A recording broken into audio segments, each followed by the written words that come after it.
네, 오늘 우리에게 주신 하나님의 말씀 요한계시록, 우리 마지막 요한계시록 22장 20절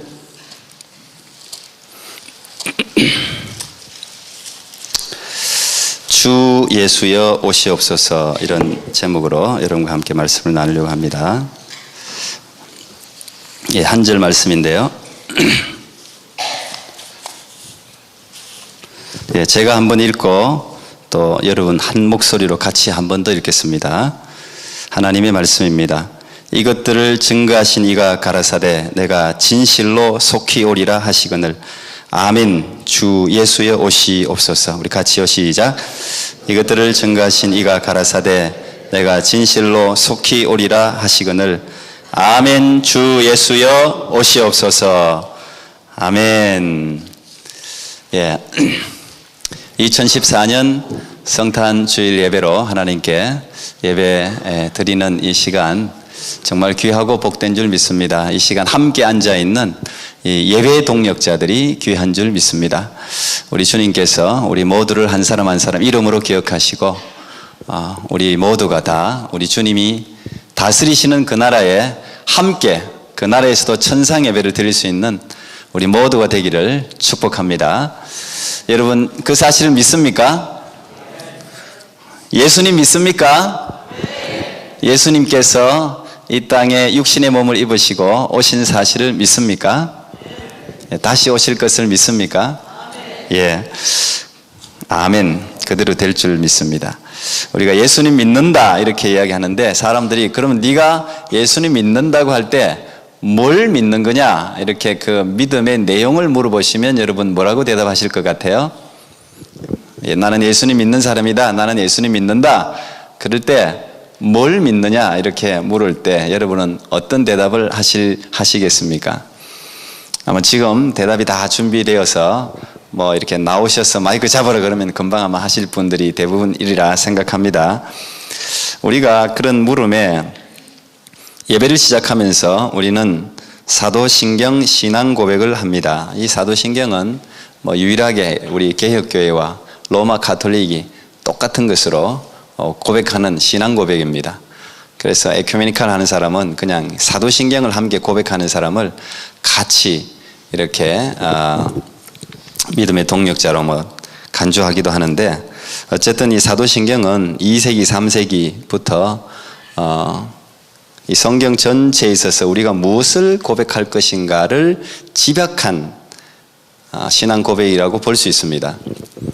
거기에 보면 여러분 다 외우실 거예요. 전능하사 천지를 만드신 하나님 아버지를 내가 믿사오며, 이 고기가 이제 성부 하나님에 대한 믿음이죠. 그 다음 그 외아들 우리 주 예수 그리스도를 믿사오니 이는 성령으로 잉태하사 동정녀 마리아에게 나시고 본드요 빌라도에게 고난을 받으사 십자가에 못 박혀 죽으시고 장사한 지 사흘 만에 죽은 자 가운데서 다시 살아나시며 하늘에 오르사 전능하신 하나님 우편에 앉아 계시다가 저리로서 산 자와 죽은 자를 심판하러 오시리라. 그 다음에 이어지는 게 성령을 믿사오며. 그러니까 여러분, 사도신경을 우리가 예배 드릴 때마다 이제 신앙 고백하는데, 그 내년에는 제가 주기도문을 앞에 하려고 그럽니다. 그 주기도문을 앞에 하면 왜 주기도문 하느냐고 이렇게 묻는 사람들이 있더라고요. 예전에 우리는 항상 예배 마칠 때마다 주기도문을 해가지고 예배 시작할 때 주기도문 하니까 이상하게 생각이 되어서 묻는 사람들이 있던데, 상관없죠. 꼭 예배 마칠 때 하는 기도문이 아니죠. 그래서 이 사도신경 주기도문을 번갈아 가면서 우리 교회가 지금까지 해왔습니다. 그렇게 하려고 하는데, 이 사도신경이 성경 전체를 굉장히 잘 요약하는 신앙 고백입니다. 거기에 보면 삼위일체 하나님, 성부 하나님, 성자 하나님, 성령 하나님에 대한 신앙 고백이 요약되어져 있잖아요. 처음 성부, 성자, 성령. 그리고 예수님을 우리가 믿는다라고 할 때 믿음의 내용을 정리해 주고 있습니다. 뭘 믿느냐? 가장 먼저가 뭡니까? 성령으로 잉태하여 처녀인 마리아에게서 탄생했다. 이 사실을 믿는다는 거예요. 그 다음이 예수님의 고난과 십자가의 죽음을 믿는다는 거예요.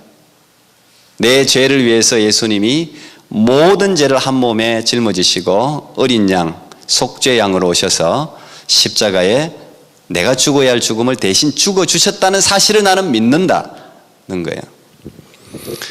그리고 난 후에 무덤 가운데, 모든 인간이 있는 그 무덤 가운데 그대로 있으신 게 아니고, 지금도 이제 여러분 이스라엘 성지순례 하면 무덤이 비어 있잖아요. 빈 무덤 아닙니까? 큰 돌 문을 열어 제끼시고 죽은 지 3일 만에 다시 살아나셨다. 그 부활을 믿는다. 나는 그 예수님을 믿는다. 3일 만에 죽음을 이기시고 살아나신 예수님을 믿는다. 그걸 우리가 믿는다는 거예요.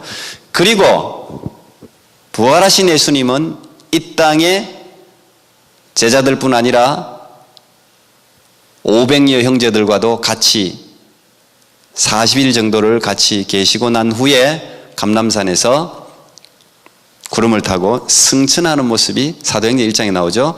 예수님이 하늘로 오르사 승천하셨다는 사실을 나는 믿는다는 거예요. 그 사실을 나는 믿는다. 그 다음 마지막으로 하늘에 구름을 타고 승천하신 오르신 그 예수님이 하나님 우편에 앉아 계시다가 심판하기 위해서 심판주로 왕권을 가지고 다시 이 땅에 오신다. 이걸 세컨드 커밍이라 그러죠. 재림. 오신다는 사실을 나는 믿는다.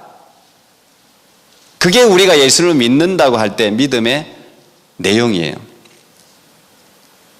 자, 여러분 하나하나 예수님께서 처녀 동정녀의 마리아의 몸에서 태어난 사실부터 예수님이 다시 이 땅 가운데 재림하신다는 사실을 믿습니까?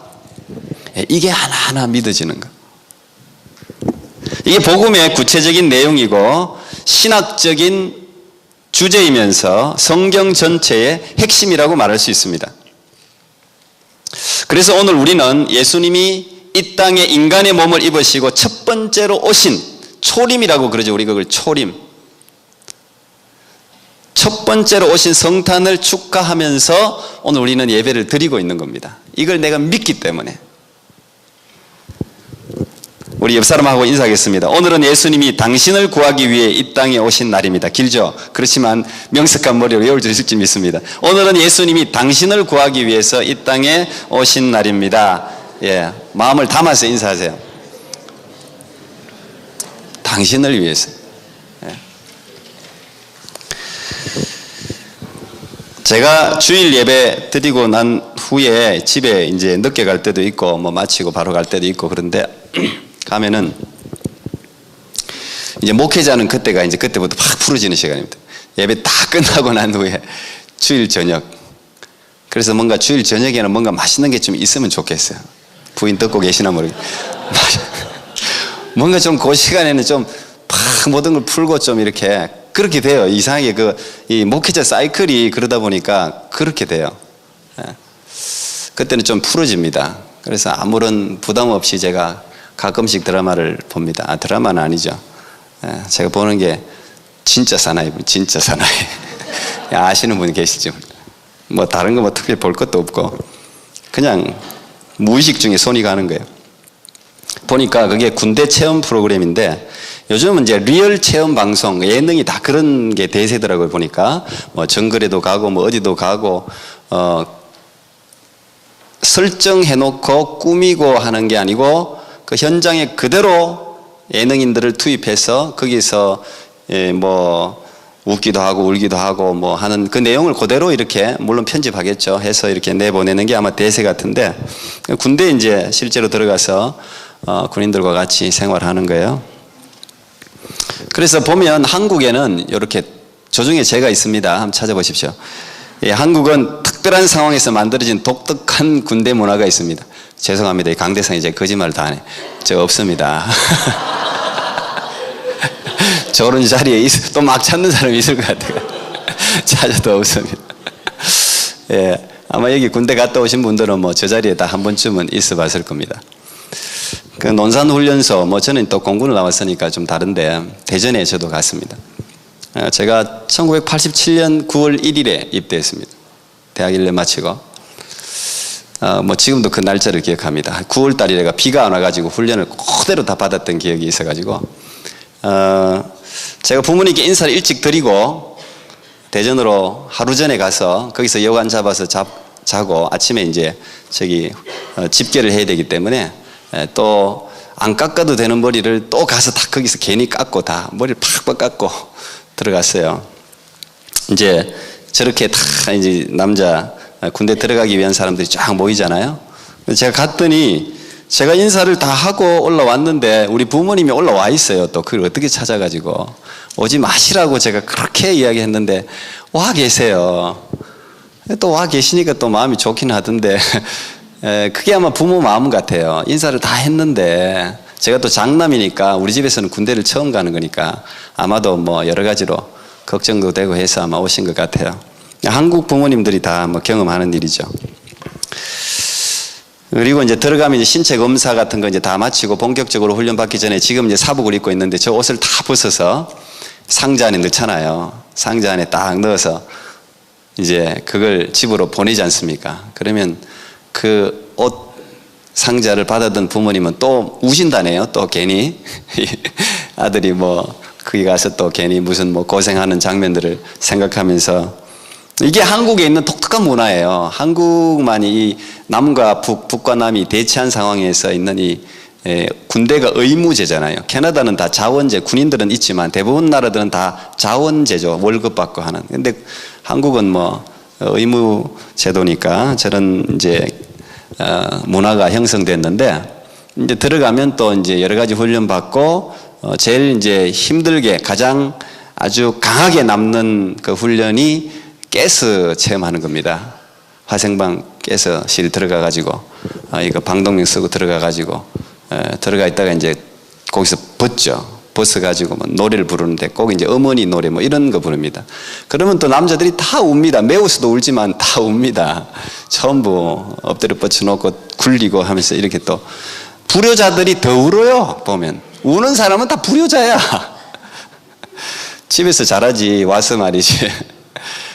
살았을 때 잘하시기 바랍니다. 죽고 난 뒤에 정말 억울하게 우는 사람들이 대부분 불효자가 많아요. 근데 어쨌든 이 어머니를 생각해서 울고, 만약에 이러면 생각해 보세요. 아들을 지금 군대를 보냈는데 그때가 진짜 전쟁 중이야. 근데 그때 군대 징집이 됐어요. 군대를 들여보내야 돼요. 자, 전시 상황에 군대 들어가는 거하고 전시 상황이 아닌 때, 평상시 때 들어가는 거하고 뭐 그거 하늘과 땅 차이 아니겠습니까? 그때 부모 심정이 어떻겠습니까? 보낼 때 이건 거의 마지막이 될 수 있는 거예요. 가서 죽을 수 있으니까. 마음이 막 보통 아닐 겁니다. 저렇게 평상시 때 건강하게 제대하는데도 괜히 걱정돼가 부모님들이 말이죠. 거기 다 와가지고 그냥 아들 그냥 잠깐 볼 아들을 뭐하러 그 멀리 오셔갖고 이렇게 이별을 하는데 진짜 군대 전쟁 때라면 더 하겠죠. 저는 이런 모습을 볼 때마다 또 성탄절이 올 때마다 저는 항상 이게 생각나요. 나는 하늘의 파송식이 늘 생각나는 거예요. 예수님을 이 땅 가운데 보내는 그 아버지. 파송식 했을 거 아니에요. 이별했을 거 아닙니까? 그런 생각을 늘 성탄절 때마다 하게 돼요. 어땠을까? 그 하나님 아버지 마음이 어땠을까? 그리고 거기에는 아마 천사들이 쫙 뭐 하나님이 아들을 지금 이별하는 세상으로 내보내는 파송 장면이니까 뭐 천사들도 더 자기가 대신 가고 싶은데 천사가 대신 와서 됩니까? 대신할 수 없는 자리잖아요. 이 자리는 뭐 가브리엘도 대신할 수 없는 자리잖아요. 이건 하나님이신 아들이 이 땅에 와야 해결할 수 있는 목적이 다른 거예요.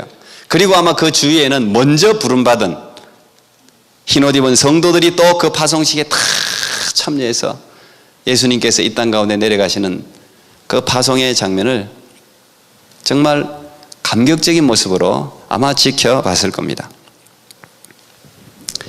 군대를 보내는 부모님의 마음들은 다 제발 군대 생활 동안 다치지 말고 그냥 무사히만 제대해라. 그게 모든 부모의 마음이에요. 다치지만 않았으면 좋겠다. 건강하게만 제대했으면 좋겠다. 이거죠. 근데 지금 하나님 아버지는 예수님을 전쟁 상황에 보내고 계십니다.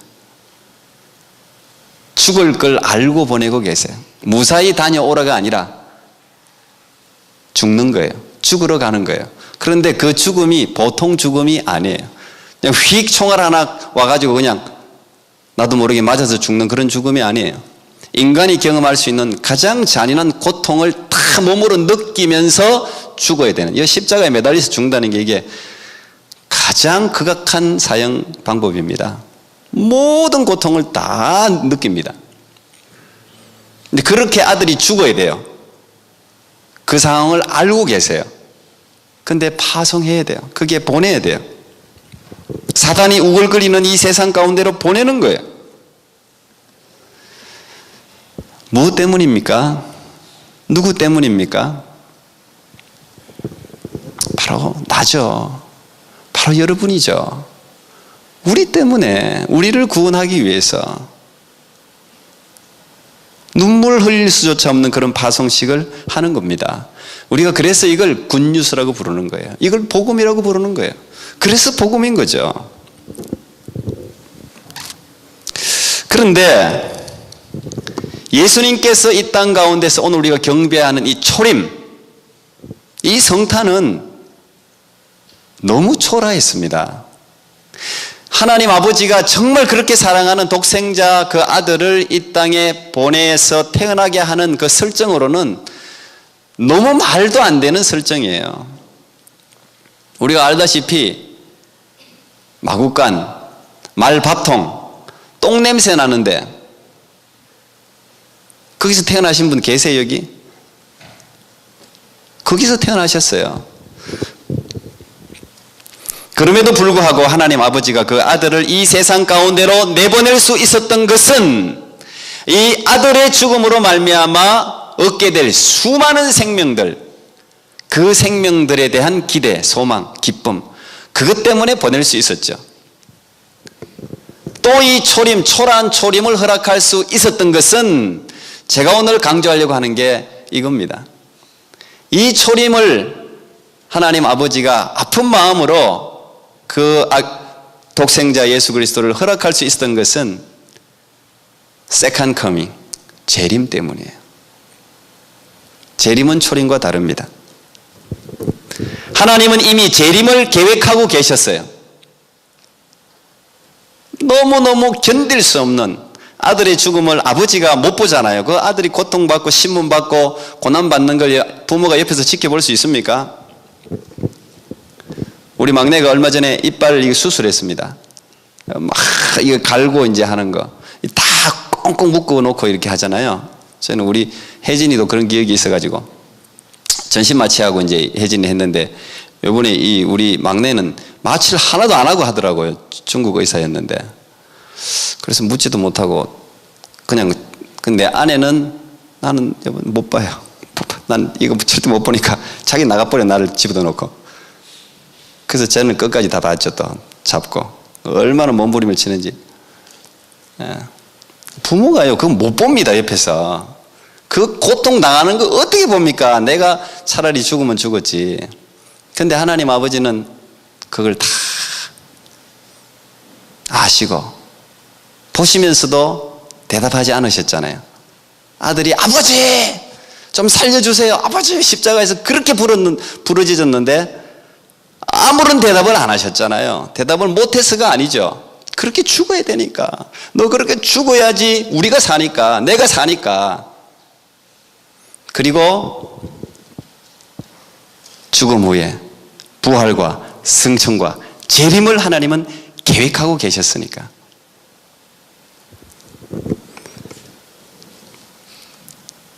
예수 그리스도께서 이 땅 가운데 재림하실 때는 그때도 파송식이 하늘나라에서 분명히 있을 거예요. 저는 그 파송식은 초림 때 그 슬픈 파송이 아니라고 생각합니다. 영광스러운 기쁨이 넘치는 아마 파송식이 될 겁니다. 아들아, 이제야말로 내가 너에게 보상할 때가 됐구나. 이제는 마구간에서 태어날 필요가 없다. 이제는 왕관을 쓰고 세상 모든 사람들을 심판하기 위한 심판주로 네가 올라온 그대로 구름을 타고 그것도 모든 성도들, 이미 죽은 모든 성도들을 거느리고 그 이미 죽은 성도들도요 심판하는 거예요. 같이 통치자로 이 땅 가운데 재림하시는 것입니다. 여러분, 만약 재림이 없다면 초림은 그저 한 인물 성인의 소박한 탄생에 지나지 않을 겁니다. 그렇기 때문에 저는 오늘 성탄을 생각하면서 이 성탄절에 여러분이 항상 생각해야 될 것은 재림이에요.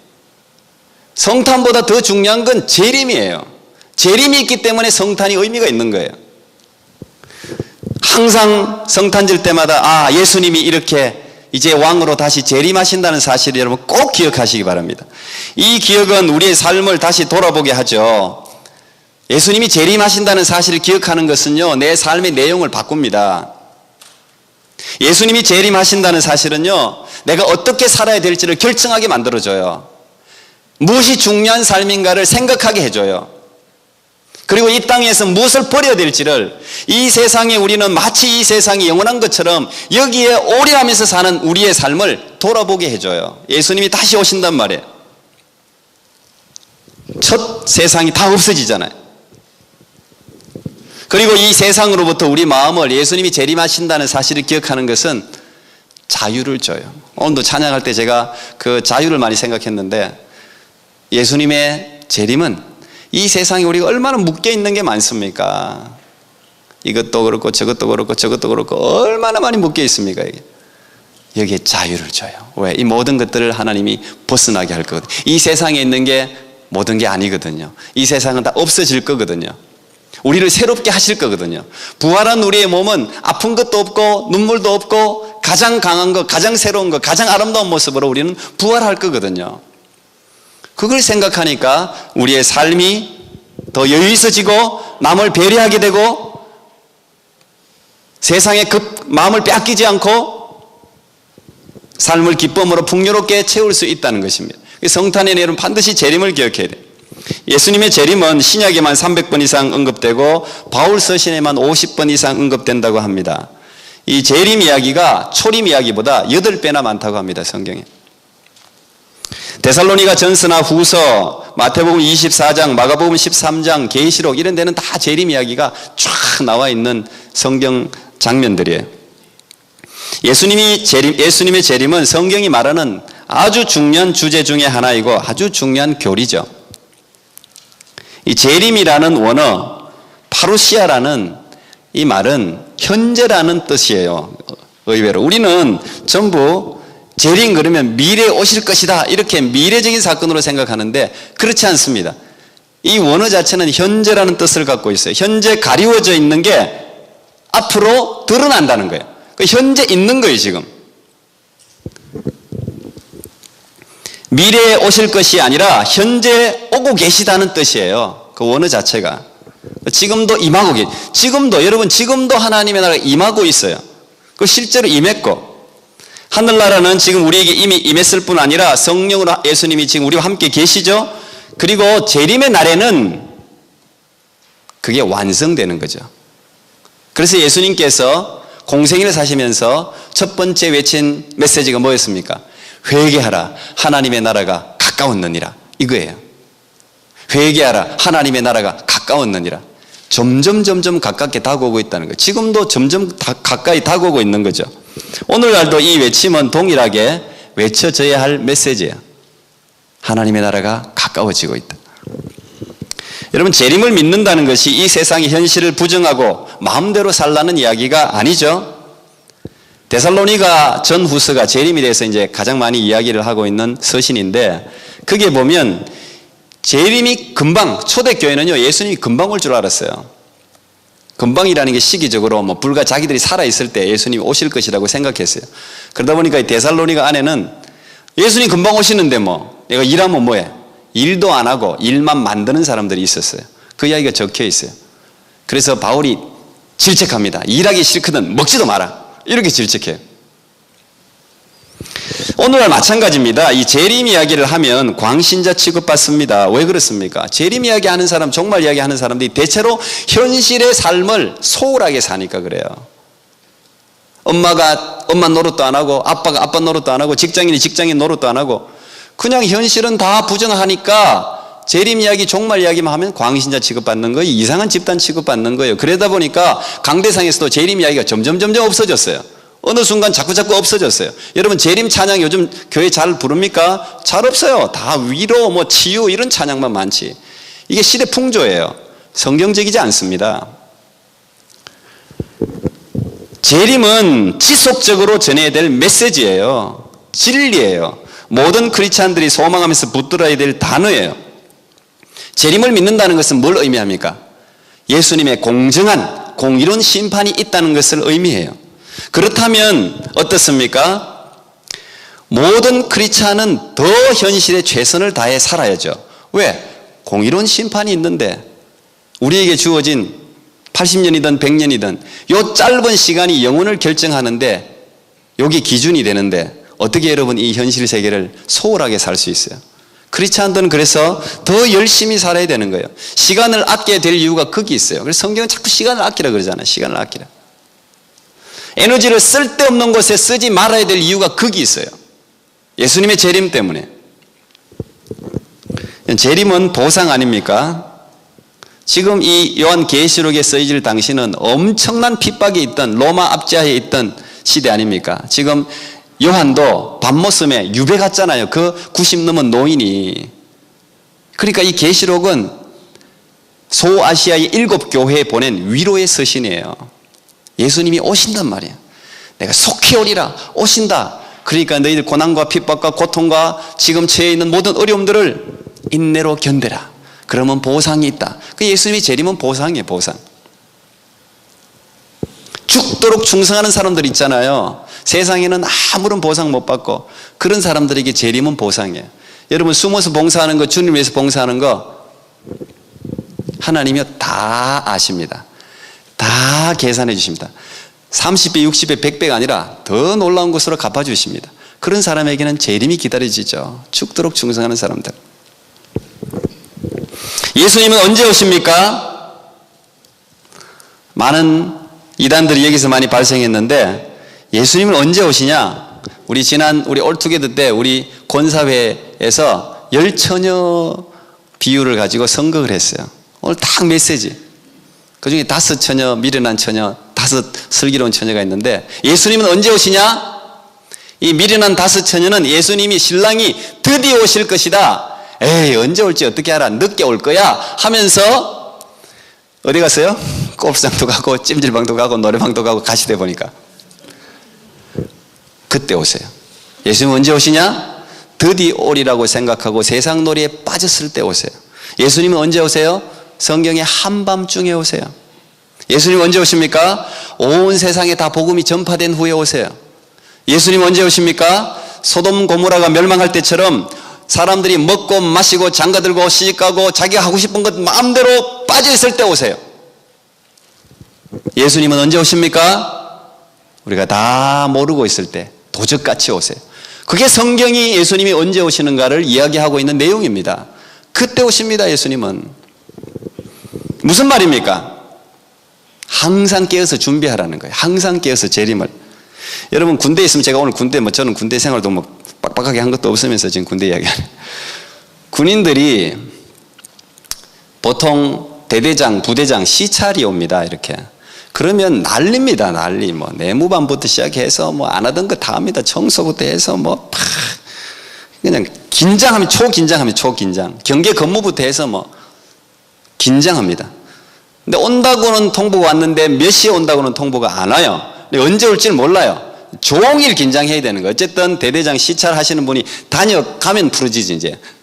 오실 때까지는 전부 긴장하면서 생활합니다. 대대장 한 명 오는데 이렇게 바짝 긴장하고 산다면 우리 예수님이 이 땅에 오신다고 했는데 우리가 이 시대를 어떻게 살아야 될 건 너무 자명하지 않습니까? 근데 우리 이렇게 물을 수 있죠. 어떻게 늘 긴장하며 살 수 있냐 사람이. 어떻게 맨날 긴장하며 사냐 그렇게. 죽지. 근데 성경은 이렇게 이야기합니다. 항상 깨어있으라. 항상 깨어있으라. 주님의 뜻이라고 말하면서 뭐라고 합니까? 항상 기뻐하라. 쉬지 말고 기도하라. 범사에 감사하라. Always, continually, 계속, 항상 모든 상황 속에서 부사가 전부 그런 거잖아요. 성경이 그렇게 이야기하고 있어요. 항상 깨어 있으라고. 예를 들면 올림픽 선수들이 4년마다 올림픽이 열리면 4년 올림픽 금메달 준비한다고 긴장하며 삽니다. 절제하며 삽니다. 목표가 있는 사람은 절제가 저절로 되게 돼 있어요. 뭐 절제하라 말라 먹으라 먹지 말라 이런 소리 할 필요 없어요. 자기 목표가 정확하니까, 비전이 정확하니까 절제를 한다고요. 4년 동안. 짧은 세월 아니에요. 그거 못하는 사람은 실패하는 거다. 우리는 여러분 영원한 상을 받는데 어떻게 보면 어떻게 1년 내 긴장하며 사니. 1년이 별거 아니에요. 여러분이 누릴 영원한 그 시간에 비하면 1년이 별거 아니라고요. 80년 별거 아니에요. 영원한 시간에 비하면 점과 같은 거예요. 점과 같은 거. 근데 그 점과 같은 시간을 깨어 있을 수 없을까요? 깨어 있을 수 있어요. 성령께서 그 역할을 하는 거예요. 성령께서 주무십니까? 안 주무세요. 우리 안에서 늘 내주하시면서 우리가 깨어 있게 해주세요. 오늘 예수님이 말씀하시죠. 보라 내가 속히 오리라. 1인칭이잖아요. 1인칭. 요한에게 보라 내가 속히 오리라. 요한계시록을 마무리하는 말씀이 그 말씀입니다. 이건 뭐예요? 구체적으로 이렇게 표현하면 얘야 내가 오늘 너희 집에 갈게 이 말이에요. 야 지금 전화를 갑자기 해서 나 오늘 지금 너희 집에 가도 돼? 그러면 여러분 뭐라고 대답하시겠어요? 그때 노인이었던 요한은 이렇게 대답했습니다. 아멘 주 예수여 오시옵소서. 하나님 나는 항상 레디 되어 있습니다. 나는 지금 언제든지 예수님 맞을 준비가 되어 있습니다. 지금 오시옵소서. 그 말이에요. 아멘 주 예수여 오시옵소서. 저는 늘 그날만을 기다리며 살았습니다. 지금 바로 오십시오. 제가 기다리고 지금 오십시오. 아멘 주 예수여 오시옵소서.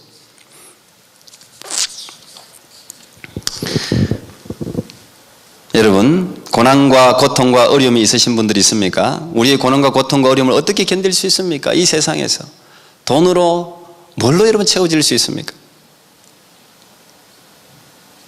예수 그리스도의 오심.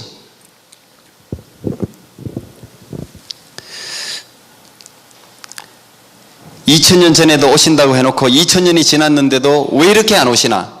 어떻게 기다려? 우리가 이렇게 생각할 수 있어요. 예수 그리스도의 초림은 예언되었습니까? 안 되었습니까? 예언되었습니다. 예수님의 초림도 다 성경에 예언되었어요. 언제 예언되었습니까? 창세기부터 예언되었어요. 창세기 3장부터 예언되어 있어요. 그냥 성경에 나와 있는 연도 아담부터 계보가 다 있으니까 몇 살까지 살았다는 게 있으니까 그 예수님의 탄생부터 아담까지를 계산해 보면 대충 한 4000년입니다. 그러면 예수님이 초림에 오시겠다고 약속해놓고 예수님이 오신 건 언제라고요?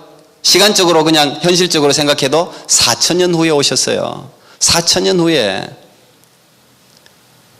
예수님의 초림을 예언하는 대표적인 예언서가 이사야라든지 미가서입니다. 이사야하고 미가가 언제 예언한 사람들입니까?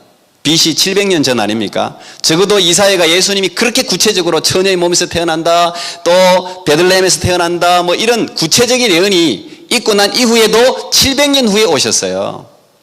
700년 후에. 근데 지금 재림이 예고되고 몇 년이 지났습니까? 2000년 지났어요. 얼마 안 지났어요. 그렇게 생각해 보면 초림도 4000년 후에 오셨는데, 그래서 성경은 우리에게 인내를 이야기하죠. 분명한 것은 예수님은 반드시 온다는 거예요. 누가복음 2장에 보면 시몬과 안나 이야기가 나옵니다.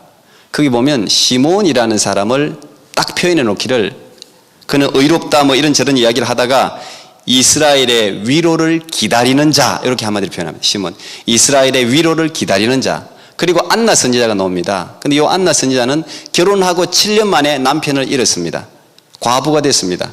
그리고 84년을 과부로 지냈다 그래요. 성전에서 예수 그리스도의 오심을 기다리면서 지냈다. 성전을 떠나지 않았더라 이렇게 표현해놨어요. 과부의 삶, 또 아무것도 가지지 못한 사람들의 삶은 다른 사람이 봐도 참 잘못하면 그 사람들을 과소평가하고 또 가볍게 생각하고 천시받을 수 있는 그런 자리잖아요. 그 당시 또 유대인들은 여자들을 정말 낮게 평가했어요. 그러니까 이 안나라는 사람은 뭐 이름까지 기록된 게 놀랍지만 얼마나 비천한 삶을 살았겠어요. 그런데 이 안나의 소망은 뭐였습니까? 초림, 예수 그리스도를 기다리는 것. 거기에 소망을 두고 성경대로 하면 84년을 산 거예요. 거기에 소망을 두고. 근데 그게 가장 위대하다는 거예요. 기다린다는 거. 기다리는 게 아무것도 아닌 게 아니에요. 여러분, 존 밀턴의 신라곤이라는 유명한 책이 있죠. 저도 뭐 다 읽어보지도 않았지만 이 신라곤은 밀턴이 실명하고 난 뒤에 지은 책이에요. 눈을 읽고 11년 동안 자기 딸에게 불러줘서 이렇게 대신 적은 게 나군을 잃어버렸다는 거 아닙니까? 여기 뭐 사탄이 이 세상에 와서 사람들을 유혹해서 결국은 사람들이 그 나군을 잃어버렸다 뭐 한마디로 이야기하면 이제 그런 내용이라고 하는데 거기에 보면 실명하고 난 후에 실명의 노래라는 그런 시를 하나 적었는데 그 마지막만 제가 읽어드리고 마치겠습니다. 그 마지막 한 구절이 이겁니다. 자기가 이제 실명하고 난 후에 뭐 이 어둡고 넓은 세계에서 반생도 되기 전에 눈에서 빛이 꺼진 것을 생각할 때 뭐 이런저런 하면서 쭉 시작하는데 마지막이 다만 서서 기다리는 자 또한 섬기는 것이다. 이렇게 끝을 맺어요. 무슨 말이냐면 우리가 예수 그리스도의 재림을 대망하면서 기다리는 자체가 하나님을 섬기는 거라는 거예요. 그 자체가 예배하는 거라는 거예요. 기다린다는 자체가. 여러분, 성탄입니다. 이 위대한 성탄에 다시 왕으로 이 땅에 여러분을 구원하기 위해서 오실 예수 그리스도의 재림을 기억하시고 그 재림을 마음에 두고 여러분 지금 경험하고 있는 모든 어려움과 환난과 고난을 이겨내는 여러분 모두가 되기를 축복합니다. 기도하겠습니다. 감사합니다, 주님. 복된 성탄을 우리에게 주신 주님 찬양합니다. 초라한 성탄이지만 우리 하나님 아버지는 위대한 재림을 계획하고 계셨습니다. 주님, 우리가 오늘 이 세상을 살아갈 때 힘들고 어렵고 지치는 일들이 있습니다.